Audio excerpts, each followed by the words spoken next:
7 kunlik o'zini yaxshilash deb nomlangan videolarim ketma-ketligi o'z poyoniga yetdi. Bugun 7-kun, ya'ni o'zini tahlil qilish haqida sizga o'rgataman. Birinchisi, haqiqiy yutuqlar. Bu haftada nimalarga erishdingiz? Kichik yutuqlar bo'lsa ham hisobga o'taveradi. Yozib chiqing. Ikkinchi, kuchli tomonlar. Kuchli tomonlaringizni yozib, uni tahlil qiling.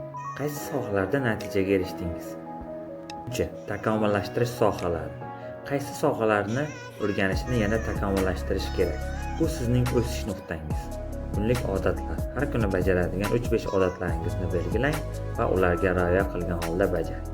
Yangilik 30 kunlik challenge boshlandi. Har kuni yangi videolar va vazifalar sizni kutmoqda. Obuna bo'ling va bu hafta nimalarga erishganingizni kommentga yozib qoldiring. Endi siz videolarimda chiqish imkoniyatiga ega bo'lasiz. Eng yaxshi hikoyalar keyingi videomda ko'rsatiladi.